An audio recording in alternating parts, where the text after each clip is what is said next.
Welcome. While the American Psychiatric Association meets today inside the Javits Center about their strategy to grow their customer base, I am speaking with the alternative voices of the mental health movement, such as my friend and guest, Sean Blackwell. Sean is the author of the book, Am I Bipolar or Waking Up?, which has had great success. Reviews have said such things such as, "This book saved my life." He also has a popular YouTube series showcasing his research titled Bipolar or Waking Up, and runs Bipolar Awakenings Healing Retreats all around the world that people have described in ways like this. Sean's healing retreat was a lifesaver. It took me into an intense period of trauma resolving and inner work. After that, I could return to normal life after years of disability and struggle. So I'm really excited to have you on. Thanks for being a part of this today, Sean. Thanks, Jim. Thanks for having me. Happy to be here. Great. So let's start with this question. I like to ask people their motivation, their why. Why did you end up starting to research bipolar disorder in the first place? Okay, well, I had my own experience in 1996, where I was hospitalized. You know, I got to a place. I was on a self-help seminar, a very intensive self-help seminar, and they asked us to do a meditation where you were supposed to meditate on your fear. And with that, I felt this big punch at my heart chakra, and just all this stuff opened up inside of me, and all my senses heightened. And then I got to make a long story short here, but a few days later, I just came to the conclusion that I had died. You know, I had a scuba diving accident a few months earlier, and sort of the trauma from that came up in this meditation. And I felt so good that I thought I died during the scuba diving accident. And once you figured out that you're dead, well, you start playing by a whole different set of rules, right? So it wasn't long before I'd take my clothes off, and I was peeing on the floor of a hotel, and on the carpet, actually, and the police came and arrested me and took me to the psychiatric hospital. But it felt amazing to me. I mean, it was a big relief because I'd been dealing with on-again, off-again depression for the previous 4 or 5 years. And I was on the self-help seminar because my life felt like there was no way out. And then this opening just shifted everything, and my life got a lot better, you know, and sort of put me on quite a journey, you know. And I was in Toronto, Canada, where I lived, and I worked in advertising. And to make a long story short, I went to Peru because I had a dream where I was being called to Peru. And that's where I met my wife, who's Brazilian, and we moved to Brazil, okay?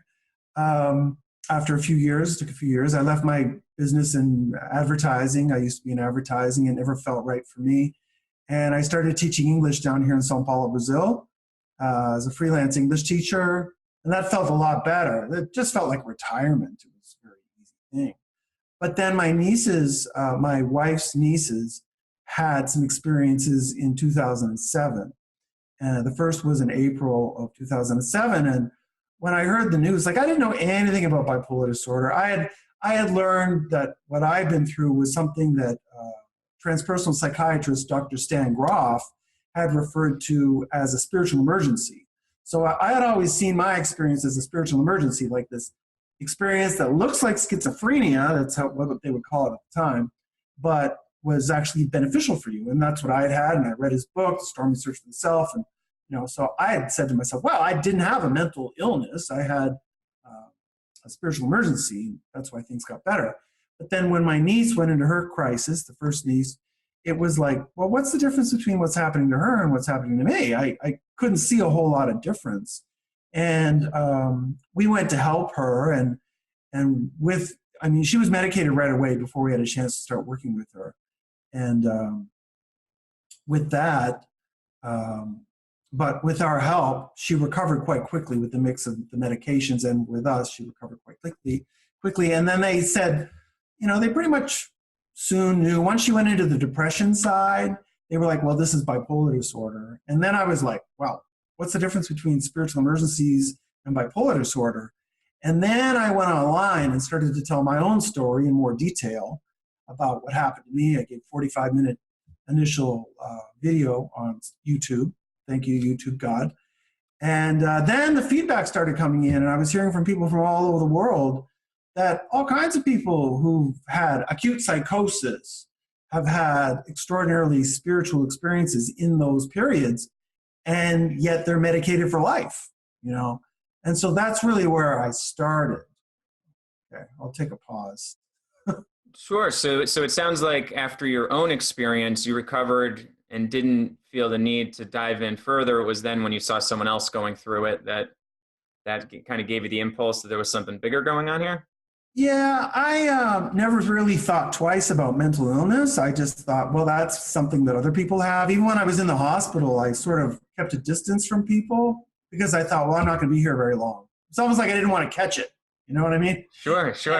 And to a certain extent, I was quite lucky because you don't catch it when you obviously don't catch it. It's not like, you know, a virus or something, but you do internalize the way people look at you, you know. And I was never going to take myself from that position. And I felt amazing. I felt much better than I had felt for years earlier. And I had come back grounded quite quickly. I was very lucky. I was out of the hospital within 4 days. You know? And my parents were from an older generation that doesn't trust psychiatrists or psychologists. So they were as interested in getting me out of there as quickly as possible too. So it was all very fortunate, you know. And yeah. Sure. So let me ask you, what was your hospitalization like? What was that experience of being admitted? Did you go through was it rough? I've heard many stories of people going through, and well, I mean, try not to put words in your mouth here. I thought I had died and I was going to heaven. Even when the police arrested me and put me on the ground and handcuffed me, I thought that this was the craziest way I could ever imagine to go to heaven or nirvana. I was thinking more in a Buddhist way of seeing things, like some sort of samadhi nirvana kind of location where I was going to. I had spent some time in this hotel ballroom trying to access this parallel universe. You know, I was trying to get through to the other side in a sense, and it wasn't happening. And then the police came and they arrested me, and I thought, well, they're taking me to this, you know, other reality. And then and in the hospital, they handcuffed me to a bed, and I was still cool with everything. And I was in sort of a dream state. My parents showed up, and I thought all my friends from right across the country were coming to see me, because I thought everybody was in this dream with me, like we were all in this sort of purgatory together, you know. But I was also talking really loud and saying hello to everybody because I felt good. And then they brought in like 4 or 5 security guards, and they just forcibly injected me in the thigh. And that was like rape. I mean, that was just about the worst experience anybody could ever go through. And I've got a lot of distance from it now. But when I first started talking about it, when I made my first videos in '97, it was really there. Still, that anger was still there about that, you know, that assault. So it was pretty rough there for a few minutes. But then I asked my brother, he was there, and I said, look, if I fall asleep, will I wake up again? Because I wasn't sure about that. And he said, yeah. And so I just sort of, I don't know, I just stopped fighting, stopped talking, and then fell asleep eventually. And I was asleep for 24 hours. And then when I woke up, I was like, well, I don't really know what's going on, but I know I need to get out of here. So I told them, you know, my name, and I'm in Toronto, and this is my family. And I told them I thought I had some sort of PTSD related to the scuba diving accident. I wanted to sound really intelligent. But the truth was I didn't really know what was going on. And I just went home and spent the next 6 months hardly seeing anybody and just sort of integrating the whole thing and being very grateful for the whole experience. Yeah, I've seen you write that you've said, I wrote down in my notes that you said that having a spiritual bipolar crisis was one of the best things that ever happened to you. While many people look at, you know, bipolar disorder, schizophrenia, or manic psychosis as the worst thing that could ever happen to somebody, and we must drug them and stop these experiences from existing with the human beings around the world because it's this damaging, destructive thing. But you found it to be this the best thing that ever happened to you. So tell me where that difference comes in. I mean, you know, sure, you're not just crazy, and that you don't, you know, just making the, like, tell me why it's the best thing that ever happened to you. I would say that I was doing my best to find, before the crisis, I was doing my best to find a place in this world, like a box in this world that I actually fit into. And it wasn't happening. It just wasn't happening. And my efforts in advertising were like, I was pretty good at it, I guess. Well, actually not in the job that I was in, but I thought I had potential there, but it just didn't come from the heart, you know. It just made me feel dead. And yet I couldn't find any other way. You know, I couldn't find a box for me to fit into. And then after the hospitalization, it was like, you know what? I don't think I need to fit into a box. I think things are gonna need to fit me instead of me having to fit them. You know, and I took much more of that approach to life too. It's even with work, my attitude became more like, instead of being like, well, I need to go to this job and I hope I do a good job and I hope they're satisfied with me, it became much more about, well, I hope I'm satisfied with them. You know, things started to shift where it was like, are they a good fit for me as much as am I a good fit for them? And that was the first pushback. And then I realized that I wasn't a good fit for advertising at all, and advertising wasn't a good fit for me at all. And then I started to sort of go out on my journeys and spent a lot of money on shamanic workshops there for a few years. And the trip to Peru was a shamanic workshop too, with a guy named Alberto Vallaldo and the Four Winds Society.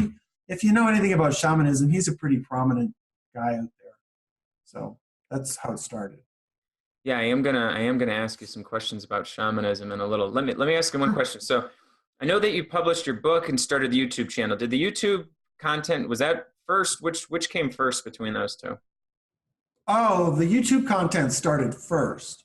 Okay. Because I initially went online to start this research because my background was in sociology from university, and then I had, you know, some research in advertising as well to a lesser extent until that point. No, actually, that's not really true, because after my crises in the hospital, then when I came out, I actually got into the world of advertising research. They call it account planning, and it's great. It was a great area to be in. It's what I always wanted to do. So I had this history of sociology and research. And I went on YouTube initially for research to find out what's going on with how's my experience from bipolar. But then once I started talking to people, I realized that the ideas that I had learned about spiritual emergency were fitting this bipolar paradigm, that everybody who was having this bipolar disorder was fitting into that Stan Grof's idea of what a spiritual emergency was. It just was more difficult than what I went through, you know, most of the time. And then so I started to go deeper, and I started to look at the work of guys like R.D. Laing from the 1960s, and Lauren Mosher from the Soteria House movement, and John Weir Perry from the Diabases Center in San Francisco. These places where they had clinics, you know, in the 70s and early 80s, where you could go and work through acute psychosis, regardless of whether it was, you know, considered a, quote, spiritual emergency or not. Anybody who was in acute psychosis could just go there on first break, and then they would support them through. And, you know, once I started studying that stuff, my second niece had a crisis as well that same summer. Her sisters, yeah. And we actually supported her through based on the reading I'd done on Soteria and John Weir Perry's work. And we supported her through, and she was able to go back to university without medications, despite having 3 episodes in one summer. So let's talk about this. I want to, because you've said a couple times the idea of supporting someone through it. What does that look like to you? Because you mentioned with your other both nieces now, you've used that expression that you supported them through their experience. Oh, okay. What does that mean? Yeah, well, and just to clarify, the first niece, we weren't able to support through entirely because she went to psychiatry, and that's where her first imprint came. So we gave her emotional support. It's really about presence and giving people space to just work through whatever they're working through and keeping them physically protected. So when my second niece, when she started to go manic and she called us, we took her to our apartment, which is not a very safe place to do this, and she was trying to fly out our windows, okay? First floor, second floor? 13th floor. That's not the best place to start, yeah. No, it's not. And so, you know, we've got big sliding glass doors, but fortunately she's quite petite and I'm a pretty big guy. So I could just stand in front of her and make sure that she wasn't going out the window. You know? But it was 24-hour surveillance, and, you know, we didn't leave her for a second alone. And then she was able to come through and get more grounded after about 4 days. We didn't even tell our parents that we had her because we knew they would just take her to the psychiatric hospital. Right. Yeah. And so, yeah, it's pretty much, I was following pretty much at that time the Soteria model of just, bringing full presence, not trying to bring people back to reality, protecting them physically, make sure they don't harm themselves, and then keeping things simple, not trying to have long conversations with them to bring them back to their senses. Just, you want something to eat? You want to sleep? Are you comfortable? And being with them and just bringing full presence, and emotional empathy. And that's really what they're looking for, having a blanket there, having a bucket if they want to throw up, these kind of things, and keeping them protected because they can try and hurt themselves. But that was 2007. And from there, I actually started to work with other people when they were in psychosis, and like acute psychosis or spiritual emergency down here in Brazil. And we found that because the whole system is against us, not just psychiatry, but family too. I mean, deeply family, that it just wasn't a realistic model. And we sort of went back to the drawing board. And so by about 2008, I'd kind of abandoned the Soteria model because I just didn't think it was a model that could grow and thrive in the world we have today. So it's not that it wasn't working, it's you wanted to look at something that would scale and save millions of people. Yeah. And to start, I mean, and this is a bit of an aside, but, Soteria is very effective with people at first break. Well, who goes to a Soteria on their first break? Nobody. The family catches you or the police catch you and they take you to the psychiatric hospital. That's the first move. And, you have to have some sort of political setup where you're actually being sent people on first break. And I knew that was never going to happen for us in Brazil. Because after that first break, it gets a lot harder to help people support through that. Certain coping strategies come into play. People start to create defenses inside themselves. It gets more difficult, So now, so we abandoned that strategy and started to look for other opportunities. There are other options down the road. Okay. Yeah, it's funny you mentioned the idea that people develop these strategies. One of them that people don't get is people lie. Once you don't trust somebody, you start lying to them, and then they take every lie you said, and you're like, well, I lied to you, but they still hold it against you, even, you don't. Oh, you mean if they're in mania or something, you lie to them? And yeah, if they dragged you in there and you're tied up and you're in that situation, they're asking you questions, interrogating you and writing it down, and you just come up with some stuff and you start lying because you don't want to tell them that, you just, but then they take it as fact, and later on they use it against you, and you're like, well, what if I was lying? Yeah. Dismiss that as Yeah. I'll be honest, I'm not nearly as anti-psychiatry as I was in 2007. And the reason is, we just live in a culture that is where psychiatry makes sense for our culture, because it's about productivity and being normal and functioning. And when you want to heal, you need time for emotional expression, not being professional and not being productive, just being able to lie around and do nothing for months at a time. And we just don't have a culture for that right now. We want people who are ready to go to work and be productive with a smile on their face. That's the world we live in right now. And so psychiatry fits that bill. And I think it's really tough to fight. I think it's tough to fight. I know there's some people out there that are destined to fight it. I'd rather come up with a solution that works in a better way. Sure. Let me ask you about your video series. The top rated video that you have is the one titled "The Real Cause of Bipolar Disorder." Yeah, it was a cocky title. Yeah. So let me ask you, for people that are watching, and I've seen the video, they haven't. Tell me what's the thesis of that video? And then do you feel the same way 7 years later about what you developed then? Well, it was a great place to start, I think, because what you learn from psychiatry is that, you've got this biological imbalance thing going on, and then whatever is happening to you is really random. All your experience is just sort of chaos is coming out of you in acute psychosis. But what I had learned after just a little bit of research was that a lot of the people I was talking to were going through an experience that looks very much like what Buddhists would refer to as diminishing of the ego. Okay, but in this case, it's diminishing of the ego going overboard. You have an ego collapse, and in that ego collapse, what happens? Something remarkable happens, because if your brain is not functioning properly, you would think that it would be functioning worse.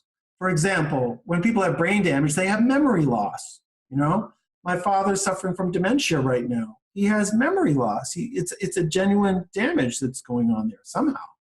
But when people go into acute psychosis, all their senses are enhanced. You know, their taste, their smell, their vision, everything gets more sensitized.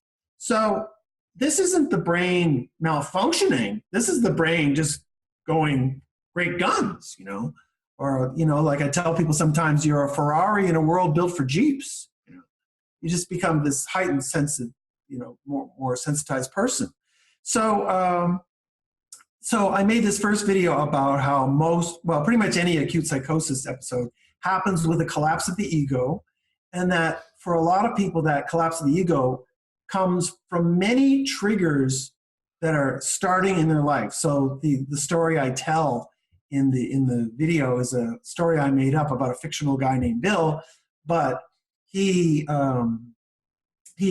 goes to university and in another city, and when he's in the other city, he meets people that are very different from himself, and he's introduced to new ideas, and then he finds out that his father dies, and he's going into depression. He doesn't know whether he wants to go to school or not. His girlfriend breaks up with him, and he starts smoking some marijuana, and then poof, then he has this sensory break, you know. And it's very similar, and I would say one of the most common triggers, or the most common starting points for having your first sort of acute psychosis, I keep using these quotes, you know, is going to university. I mean, university is where people's first year is where a lot of people have their first break.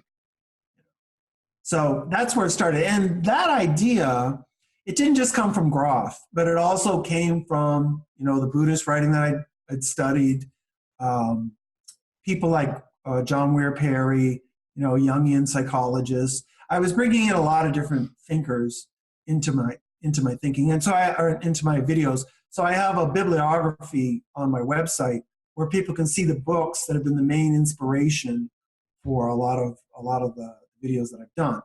And I just sort of rejigged my video series, and I've got about 27 in consecutive slideshows where they all sort of make sense together. And then I got a few other random ones of me speaking and things like that. So I've got about 50 videos, but there's 27 in sequence right now on playlists that I think are very informative for people who have really any mental disorder, so-called mental disorder.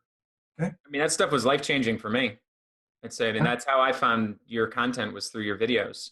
When I watched that, I said to myself, I was like, that is what I can relate to. You know, when I got hospitalized and people were telling me there was a disorder and there's something wrong and all these, and I'm like, I don't, you know, they'd say, oh, break down. And I'm like, no, this was a breakthrough. There was something great happening here. And then I was not really exposed to any of this kind of Eastern philosophy and these things about spirituality. I mean, were you a spiritual person of any type before this went on?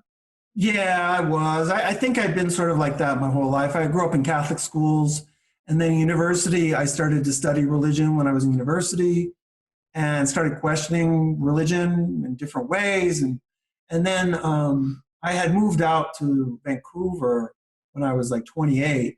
And it was sort of an opening for me already, what Groff would call a spiritual emergence. Everything just sort of got lighter when I went out to Vancouver. And it was out there I really started to study a lot of New Age stuff, but, you know, New Age books, Buddhism, astrology, these kind of things. And all that understanding really sort of prepared me and set me up so that when I had my acute psychosis, I wasn't like, oh my God, I'm going crazy. I'm like, this is what those books are talking about. This was like samadhi. I think I'm in a samadhi thing, but I also think I'm dead, you know, and I need to pee. You know, these are all part of the process, right? Yeah. So it really did set me up for my big crisis where I was hospitalized. and gave me the tools to work through it at the age of 30 in a way that most people just aren't prepared. Yeah, it sounds like you were fortunate to come armed with those kinds of tools. Let me ask you this: you've dealt and worked with a lot of different people that have gone through their psychosis experiences. Mm-hmm. Now, people might have a bias that you've interacted with that have seen your type of content. Do you find that people gain some kind of spiritual, do you find people that had no exposure to spirituality beforehand and then they go through these experiences and they kind of come to have that? Because that feels like, I mean, I did grow up and I went to, I grew up, I guess you could say I was raised Catholic, but I was not a religious person by any means. And then I came through this experience and I was like, I mean, I didn't have the language or the terms to describe it, but that's what it was. Now I view it like that. Do other people you encounter? Sure, yeah. My favorites are the atheists, because they're atheists, they're confirmed atheists, and then they have their psychotic break, and then, their life becomes deeply spiritual after that. In fact, atheists are great people to have spiritual breaks with, because an atheist is a person who has really thought deeply about the existence of God and really thought through their place in the universe and come to the very brave conclusion that they're just all alone, all right? And they've actually had the courage to break away from these sort of mythological systems and come to a place where it's like, you know what, it's just me against the world, and rationally, that's the only way I can see it. And I think that's a kind of a brave stance. And then they have their break, and it's like, whoa, they didn't teach me this in university, Right. And have you looked into what the DSM-4 says about spirituality and spiritual experiences? Well, it didn't say anything until Dr. David Lukoff, who had a spiritual experience of his own, and I made a video for him about his spiritual experience. By the way, I should interrupt you. I'm realizing that people who are watching this might have no idea what the hell the DSM-4 is. So the DSM is the Diagnostic and Statistician's Manual, I believe, that psychiatrists use to diagnose, and gives you the criteria for all the different disorders and diagnoses that someone could have. So that's the book that's like this thick that has your checklist of symptoms, and if you have these, then you're in this category. If you have these, you're in another. Sorry, I didn't mean to interrupt you. That's okay. So David Lukoff, he had an experience of a spiritual emergency in 1972, and it was quite extensive experience. I mean, it took him a year to really work through whatever he was working through. And he recorded his story in California and then sent the video to me. And then I added some slides to it, like I do with my slideshows, to sort of enhance the story and sort of bring it to life. So I've made a video about his story, which is about 20 minutes long, I think. It's on my channel. And, in his case, he made it his mission in life to sort of get the spiritual dimension of these disorders or spiritual experiences on the whole recognized. And so one thing he fought for with another guy from Harvard, Francis Liu, I believe his name was they got spiritual or religious problem recognized in the DSM.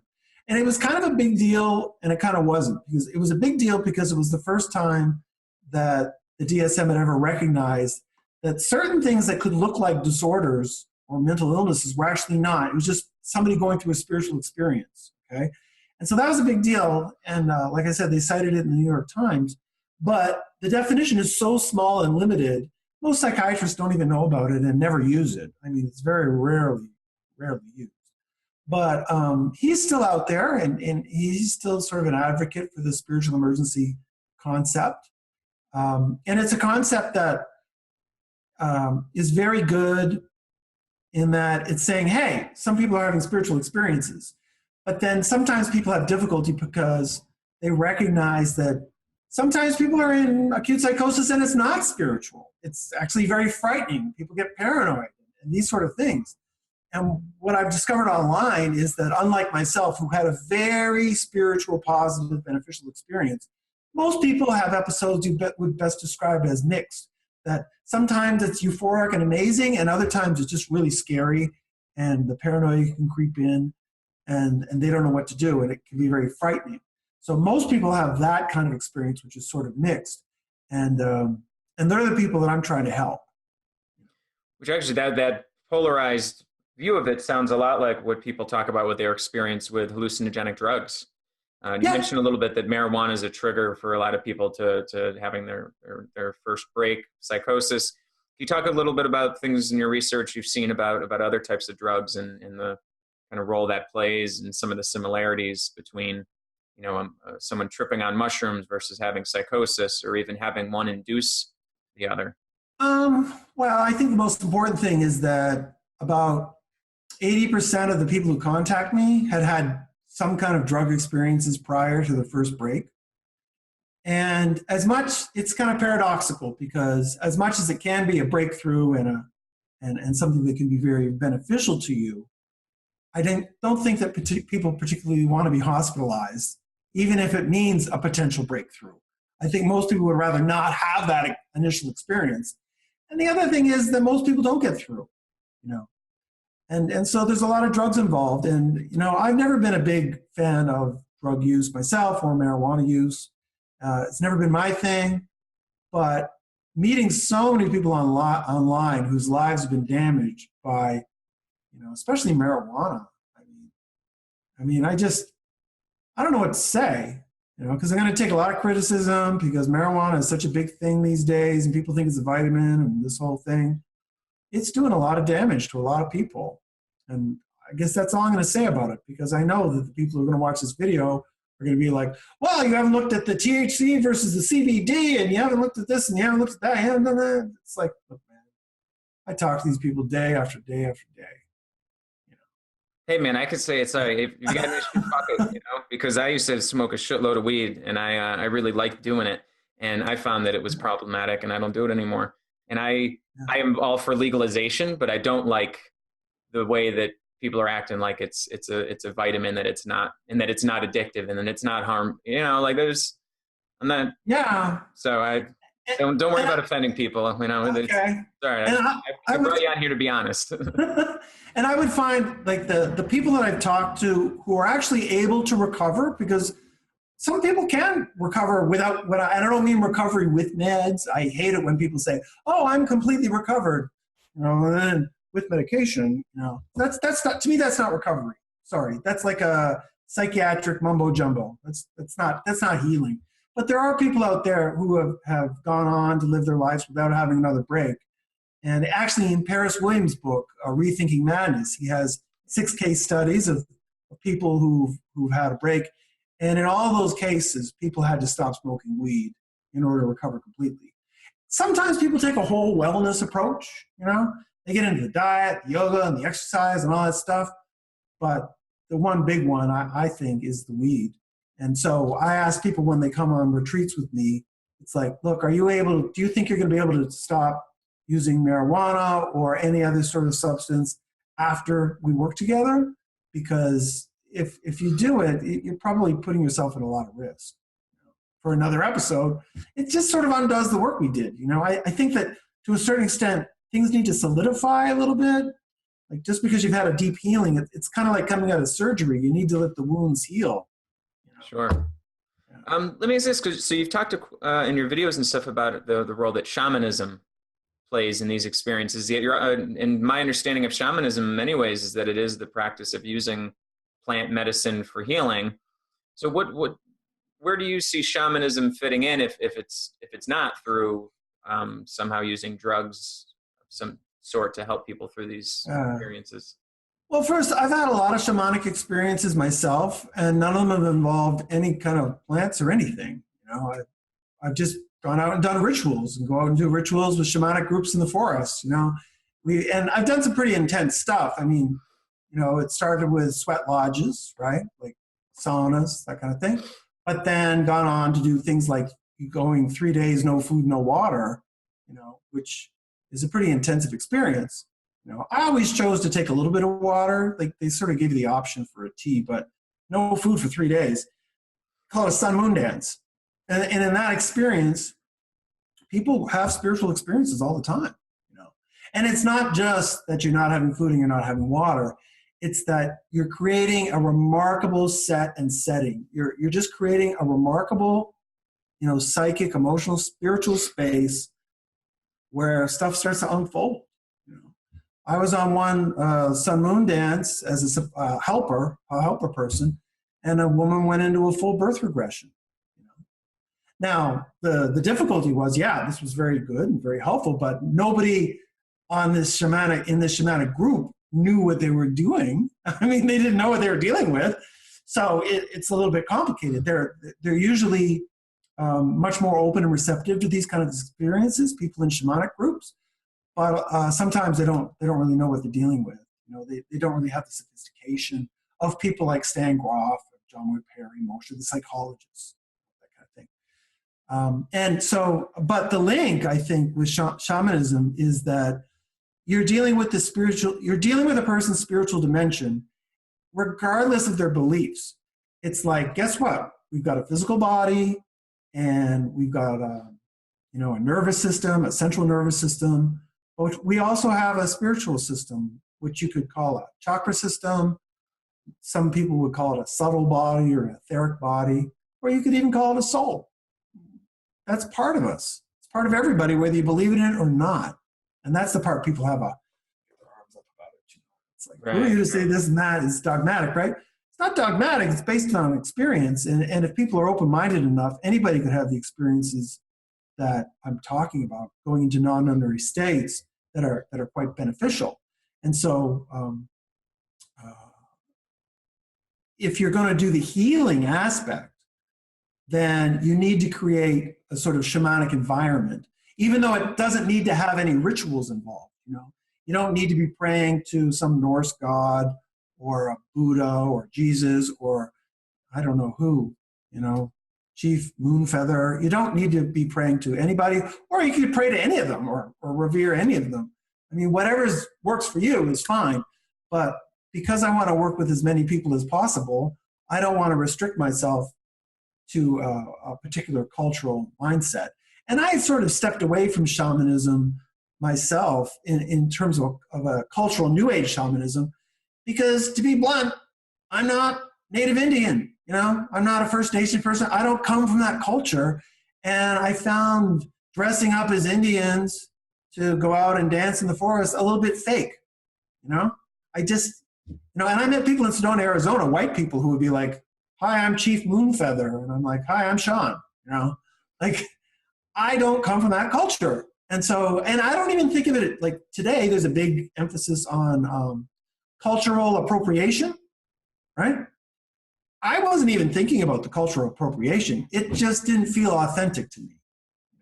So I started to go in more of a Buddhist direction myself with my own orientation that, all I just need to do is sit down and meditate, and I can get to my space. I can start to cultivate that sacred space that's already there. It's there right now on this call. We just don't have the same awareness of it. You sit down and meditate. You give yourself a half an hour in a simple meditation, and you start to feel qualitatively different. Okay. Gotcha. So let me ask you this then, and I know you've got a video about this topic, but the chemical imbalance idea, where does this whole idea of a chemical imbalance fit into everything? What's the kind of outcome of your research on whether the chemical imbalance is the cause of people's disorders or psychosis or experiences? Well, I think anybody who just does 20 minutes of research online can pretty much find some pretty reputable sources that show that the chemical imbalance doesn't exist. And in Robert Whitaker's books, I think it was Anatomy of an Epidemic, he said that what the science shows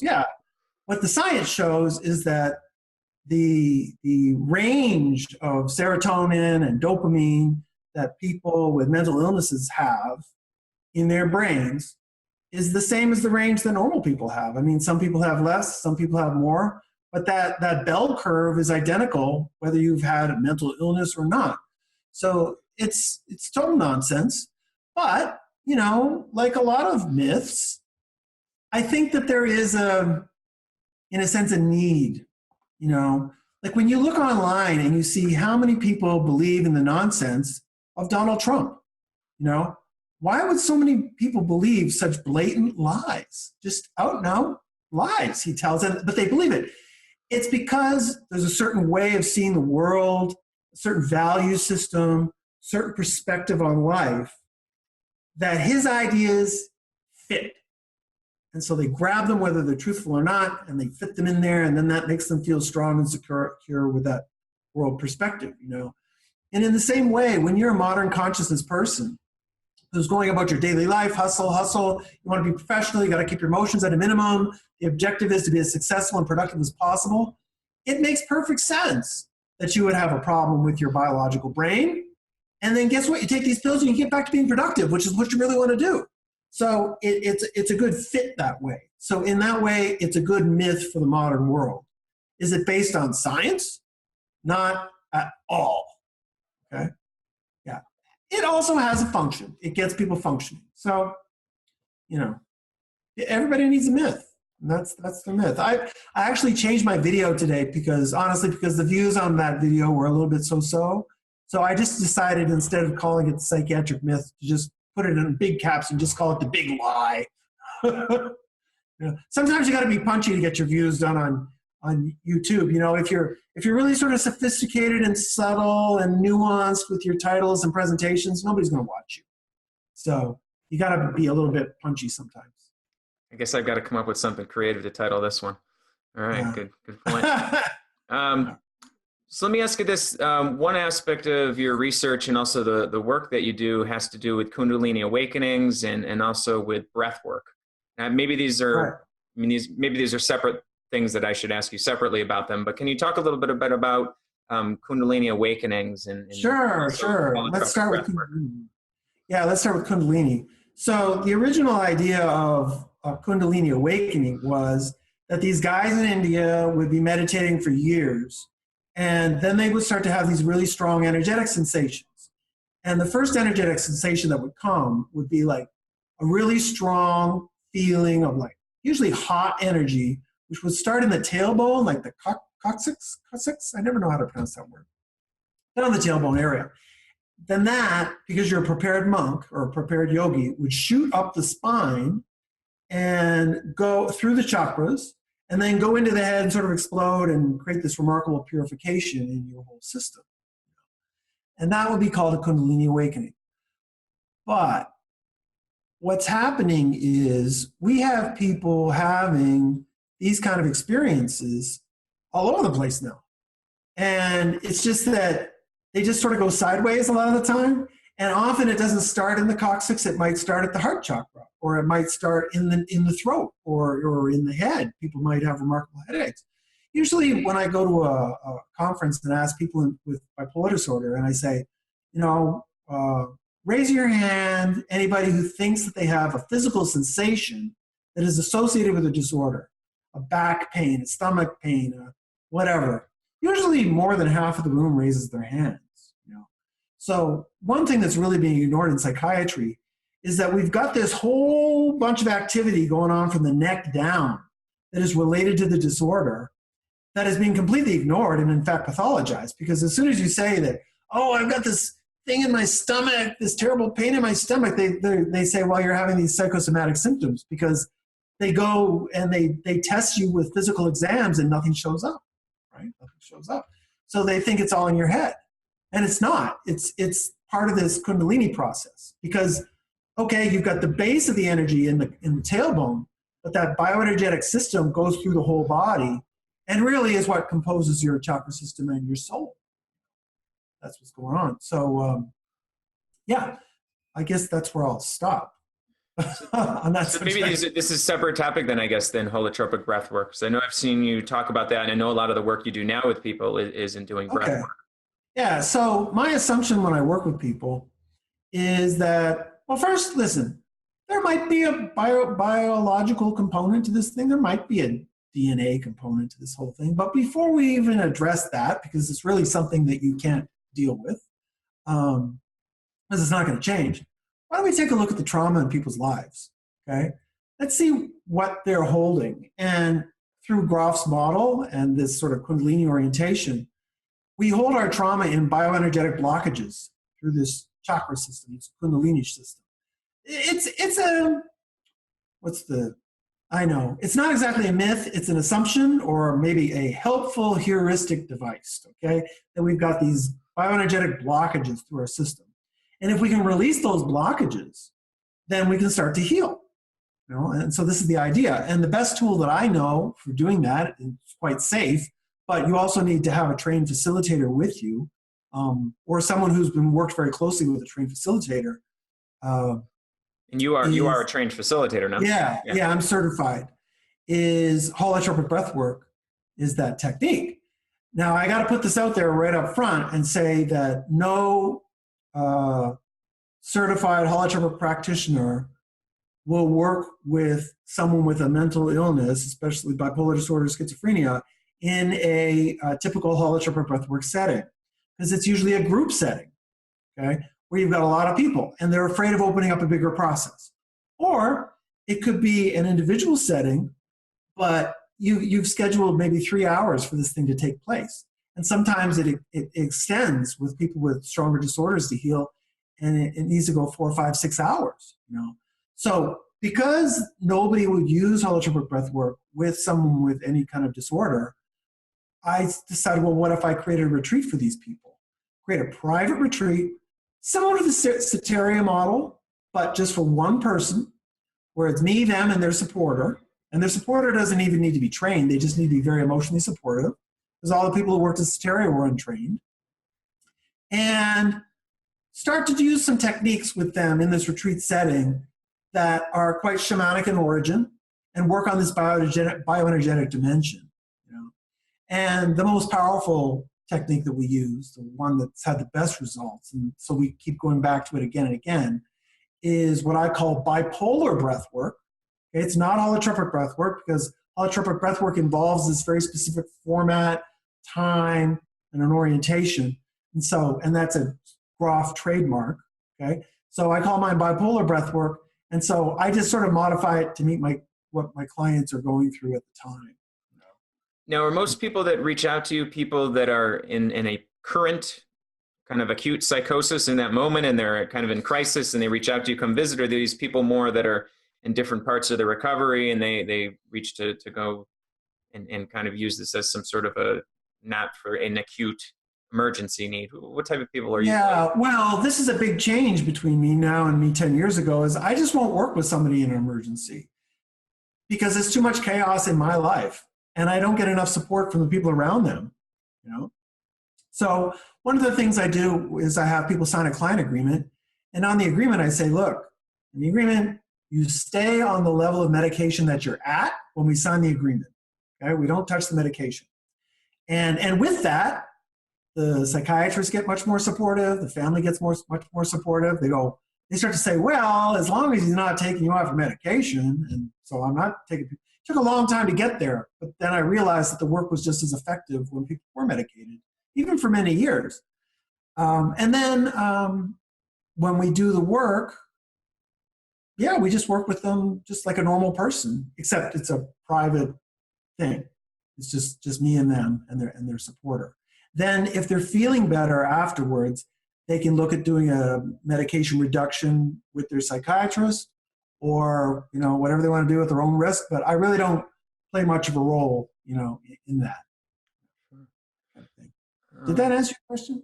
Yeah. One thing. So I know that you run these retreats in Brazil, but also we have a common friend that you did one with in New York. So how do you decide where these go on? How does that go on? He's in North Carolina, and actually, and most of the retreats that I've done have been in Europe. That's where most of them have taken place. Done a few in the United States. I've done one in Mexico, too. And basically, because in the beginning, I started doing these in 2013, and international travel is a big trigger for people with bipolar disorder. It's second to, in my experience online, second to marijuana is international travel. So I was worried about people coming here.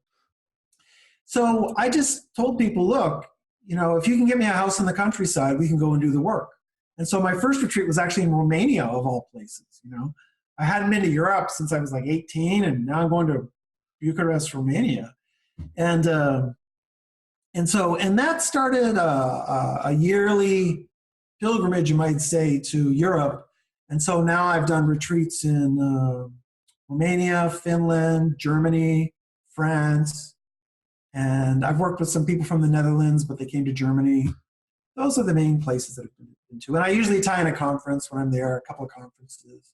So I've been to Europe 5 years in a row. I plan on going back again this year. And I'll tell you, part of the reason was that if I had a problem in Europe, say I have a problem in Finland, okay, I don't go back to Finland. I just go to Brazil and I say, okay, well, if you're going to sue me, you can sue me in Finland and we'll see what happens. But if I went to the United States and I had a problem, that's a big problem for me because I go to the United States, I live in Canada, I change planes in the United States. If I'm like processed in the United States or charged in the United States, it could have been a big deal. So I waited until last year. I went to the US last year. And now I'm just much more comfortable because I haven't had to deal with anybody going into psychosis. It's never come up. Never had anybody get violent with me. I've done 35 retreats now. And I haven't been doing them all year. It sort of required a setup time, and then I would fly somewhere and then go do them. So last year I did like 10 consecutive retreats between August and December. And I was in the US and I was in Europe for those retreats. And so now it's been 5 years. My focus now is to really set something up here in Brazil where I'm comfortable bringing people here now, and I think it's going to be fine. I've had one international client come over, and Brazilians have been a little bit, they just don't have the finances, and they don't grasp the ideas as easily. Also, I have language difficulty because Portuguese is not my first language. English is my first language, and they speak Portuguese here. So my videos haven't been translated in a particularly powerful way. So it's taken a little longer to get things going here in Brazil, but in Europe, it's gone quite well. Okay. Right. Let me ask you a question that we talked a little bit about the biochemical imbalance, genetic disorder type mythology that goes along with things. And we've talked about, you saying that this is the greatest, experience that you ever had. One thing that has come up in discussions in the New Light Beings social network that I know that you were a member of this, or I don't know how active you are now, but one conversation that comes up on there a lot is the idea that people with bipolar are some kind of X-Men, that they've got that they have a gift and they have some sort of supernatural powers. And it's a very interesting debate that I like to I like to play devil's advocate in it a lot. And I'm curious what your kind of take has been on this idea that there's some gift or some supernatural thing that's going on. It's complicated because I do think there is a gift there, but I don't agree with, for example, the guy from Bipolar Advantage. Yeah, I know who you're talking about. Tom Wooden. Don't agree with Tom Wooden. He's got bipolar disorder. He's like, wow, you can take these manic energies and make yourself more productive. You can do things with them. You can be more creative. It's like, well, let's start with the fact that most people coming into a disorder, because they've got some level of trauma, there's been things in their life that they have not been able to accept or swallow. They've cut themselves off from their emotions, and that's at the root of the disorder. So there's deep healing that needs to take place, okay? Now, why were those things so traumatizing to these people to begin with? Well, maybe it's because they are more emotionally sensitive. And listen, I get way more artists and musicians and singers calling me than I do mechanical engineers. People are more creative. And even David Lukoff has done some research on the link between disorders and creativity. And there is a statistically valid link. For example, writers have a much higher rate of mental disorder, mental disturbance than the general population. They've measured that in university schools where people are studying writing. So they've got that. But you still need to do your healing, And then once the healing is done, then things get almost like, Jim, I don't even know if we can talk about it, to be quite honest. Okay, here's where we talk about the thing that we're not going to talk about, okay? And we'll see where we go with it. Sure. I'm so curious where you're about to go with it. I'm a little uncomfortable with talking about this stuff, but once people have really healed themselves, cleared out their bioenergetic system, and for me personally, I had my experience in the hospital, the spiritual emergency, which was great when I was 30. In 2009, I also had a very strong Kundalini experience that happened on a meditation retreat, which took really 2 years for these energies to really clear out. And I still get some Kundalini stuff going on every once in a while. Every time I meditate, I feel something energetic happening. Okay, so I've done a lot of inner work. And one of the things that started happening was when I was working with my clients, often their breathwork experiences were much quieter than when I was doing work in groups, because people in breathwork can be very expressive and really scream and yell and move and contort, and there's this powerful music and everything. And often the person that I was with in the group session or in my private retreats was quite quiet. But then I was walking away feeling quite tired, and I was having nightmares. And it took me a few years to realize that I was regularly having the nightmares of the content of my clients. So while they're on the mat, and we haven't really talked about holotropic breathwork, but when the strong music starts, people start breathing hard, and then they start to express themselves through their movement and emotion, whatever comes to them. They were releasing energy, and some of that energy was going through me. And at first, because this is quite a break from what Groff has talked about, he's never talked about this sort of thing happening. And so because I wanted to get certified, I sort of kept my mouth shut in the Groff circles down here in Brazil. I didn't really bring it up that much. But it got so bad on my retreats that I would have to stop the retreat after 5 or 6 days because I just couldn't go. My client was fine, but I couldn't go. So I had to start telling my clients that, look, I'm absorbing your energy. I'll be taking on your nightmares. That's just the way it's going to be. If you want to hear about it, I'll tell you, but we don't have to. It's not necessary. It's just part of your healing process. Okay. And so this part all of a sudden takes the work and makes it deeply shamanic, right?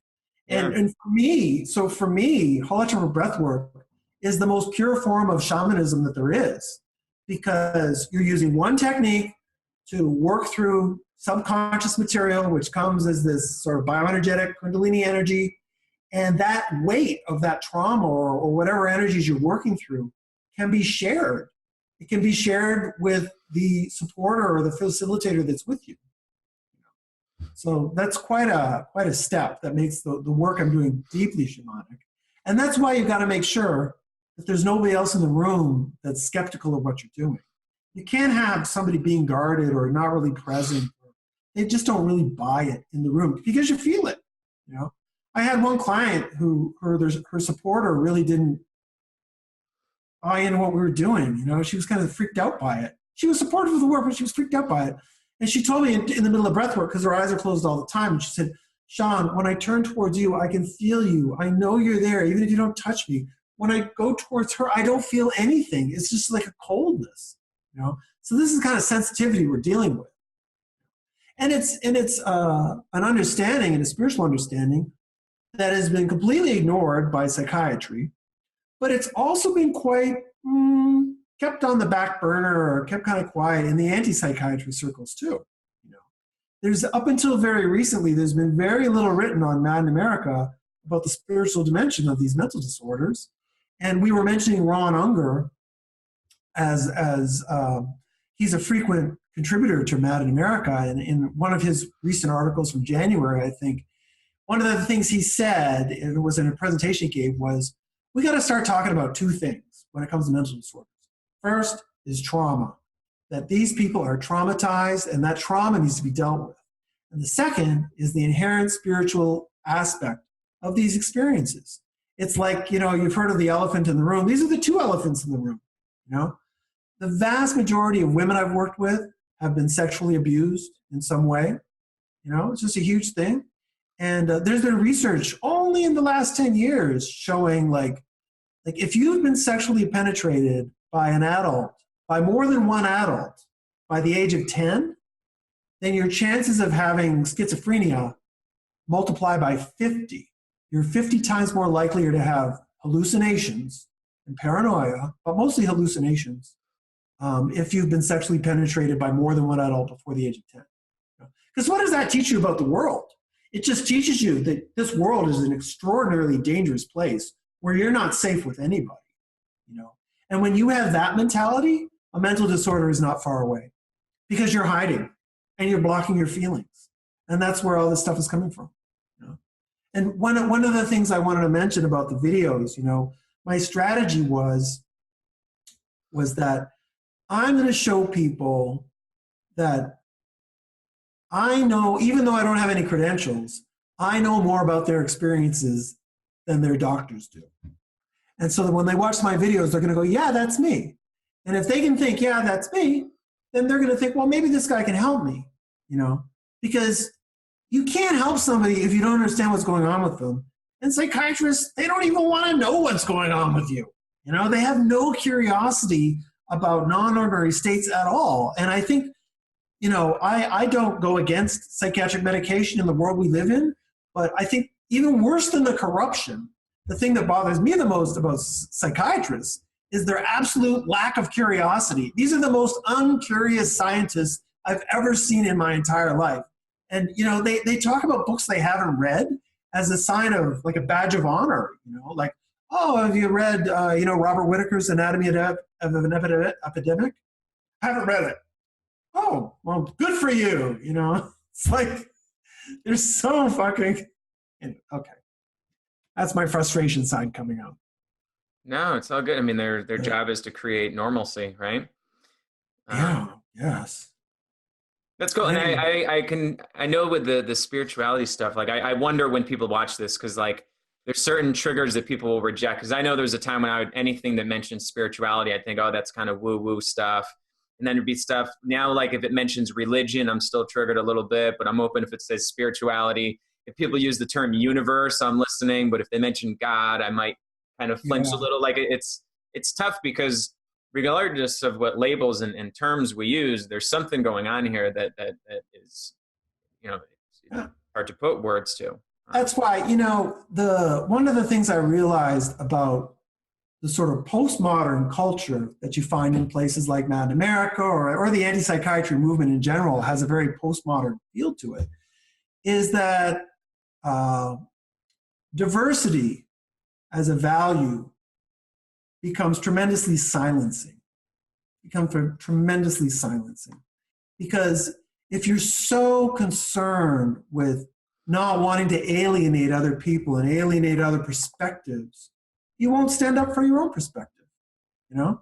And what I found is that only in the last few years have I seen people in the anti-psychiatry movement have the guts to start talking about spiritual experiences.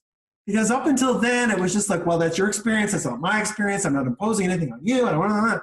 It's like, look, everybody's having these spiritual experiences. And when I say spiritual, I mean, because people say, well, what do you mean by spiritual? And it's like, I thought I died. People think that they're the Messiah. They're here to write a new Bible. They feel like they become enlightened. They feel like they're here to save the world. I mean, these are inherently spiritual aspects. They see demons. They see angels. Spiritual. That's the best catchphrase I can put on this thing, label this thing.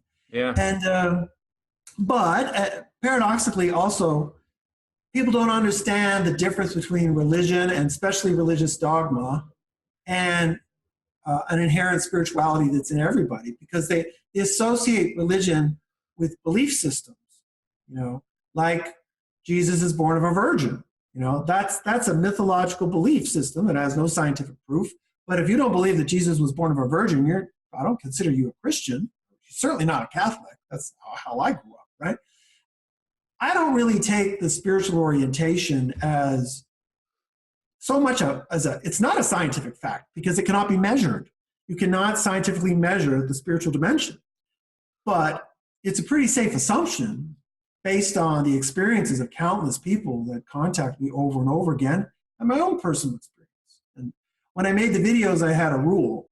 I said to myself, if this experience has happened to me or someone I know, and it's happened to people out there in YouTube world who are giving me their comments, and I've worked with people, and it's come up in the work of one of these pioneering psychologists, But those three things, YouTube people, the pioneering psychologist, my own personal experience, then I make a video out of it. And that's how I started. Okay. That's going with that, you know. So this is like a perfect segue, because the last question that I have for you is, and I didn't like plan it, but this is a perfect segue. The last question I had for you, and I mean, this is a funny question, but I mean this in a serious way. All right. Why do all these people having manic episodes think they're Jesus? And I know you've made a video about this, but I want to talk about this, and it ties in perfectly to what you were just talking about. The simple answer? Because they are. Well, I would just say, you know, you get in touch. This is what I believe is going on, is there are certain moments when you're in a non-ordinary state where you're in touch with certain energies in your system, and then maybe not others, okay? And some of those energies are just divine and pure and beautiful, and they are everything we would ever want from ourselves and for this world. And I believe that when people get touched by those energies, that they start to over-identify with that. So a big indicator of who's easier to work with is if somebody starts talking to me about how they had an experience where they thought they were Jesus or they were Messiah or a saint, they thought they were, that's great. Or they were some kind of Messiah figure. There's a little bit of looseness around that. That's great. But if people come to you and they're like, they are Jesus and they are the only Jesus, and you need to bow down to me in a very concrete way where the ego has held that very strongly, that person is much more difficult to work with. You want to see some symbolic interpretation in terms of like, and I think they all have the potential to heal, but for someone to come and meet me at a house for 10 days, we got to hit the ground running on day one. We got to start working on day one. I don't have 8 days to build a relationship, you know. And if someone is coming at things with a very concrete way of seeing things, very egocentric way of seeing things, they're much harder to help. And so in general, I steer people like that away from my work, not because it's wrong for them, but I just don't think it's going to help them in a lot of cases, especially the retreat. I generally will avoid people like that in the retreat, unless there's extenuating circumstances, like desperate parents who are willing to accept whatever happens. You know, that kind of thing. You know. Did that answer the question? That was the Jesus. Yeah, definitely. Sometimes people also think that they're the devil, you know, or there's certainly, usually the devil gets projected and people are being followed by the devil's around, demonic voices is very common. But sometimes people think that they are the devil. Sometimes they think that they're Jesus and the devil at the same time. And I would just explain that as there's demonic energies there too. And when we first started learning about demonic energies, when I was in the Groff transpersonal training, I thought it was a bit of a, yeah, okay, well, maybe I'll see that once in a lifetime kind of thing. But then once I started working with people in a deeper way, and once I was open to see those energies, wow. I mean, it's a very important part of the healing process is, yeah, you've got those Jesus energies and you can handle those, but the demonic energies, you need some help with. And a lot of people have. Even my wife was here one night. We did some breath work in our apartment here. And all of a sudden, out came the tongue. And I was like, I think that's your demon. I thought that was pretty demonic, you know.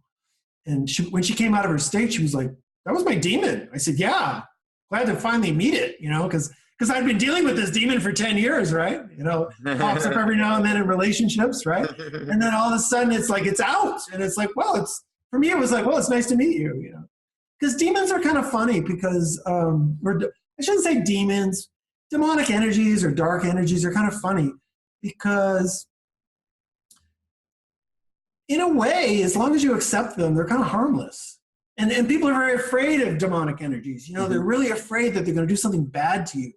But as long as you know what you're dealing with, you just sort of let it out like vomit, you know, like you just sort of let it go. And it's okay. So yeah, people think they're Jesus. They also think they're demons. And usually it's a bit of a mix of both. Yeah. Cool. That's all the questions I have. I know we ran a little over time, but I don't know. I get caught up in these engaging conversations. And it was fun though, Jim. It was Is there anything fun. else you feel like sharing with viewers here about your work or your research, or anything you want to tell them about where they can follow up and learn more? I did a talk on a webinar with Ron Unger from ISPS US. Is that it? ISPS US?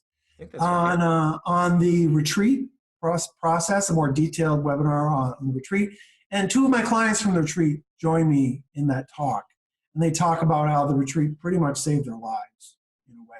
And they had pretty strong Kundalini aspects as well. So you could probably look that up. Sean Blackwell, ISPS webinar. It's on YouTube. Ron Unger. That's all there. And then, of course, there's information on my website at bipolarawakenings.com. You know? And I'll just tell a little story about the Bipolar Awakenings. My name on YouTube was Bipolar or Waking Up, because when I started that channel, my big question was, are people with bipolar disorder waking up, or what's going on? Is there such a thing as a mental disorder versus a spiritual emergency and all that stuff? So it was more of a question. That's why it was Bipolar or Waking Up. But then I just got to a point a few years ago with the retreat where it was like, you know what? It's all the same thing. I'm not curious about this anymore. So I changed my website name to Bipolar Awakenings so that we can help facilitate the awakening aspect that is being blocked, is just not allowed to come forward. And the best part is that we can work with people with pretty consistent results with less than 10 years since their first break. After 10 years, it gets a little bit more difficult. There's more trust issues to go through. There's more boundary breaking work that needs to go through, But if someone's had the disorder for less than 10 years, there's a pretty good chance that we can make some pretty good progress. So. Shit, man, I got to sign up quick because I'm almost at my 10-year mark. You're at your 10-year mark. Yeah. Okay. Yeah, I mean, that's just a line in the sand. I mean, it all depends on the person, but I've worked with a few people. Worked with one person with a 25-year history of schizoaffective, and we had some really nice results. Really nice. But she went through hell. She went through hell. But I've had other people who, with 20-year histories, who were much more resistant to the technique. They don't want to let themselves go there. So that needs to be kept in mind. So I do screen people to see if I think they're a good fit, because I don't want them wasting their money. I don't want somebody because it is a significant investment. It's not that expensive. I'm not making tons of money on this thing, but it's a significant investment. And so I want to watch out for people and let them know if I really think I can help. Okay, Jim. Well, thanks, Sean. This is awesome. All right, man. Appreciate having you on.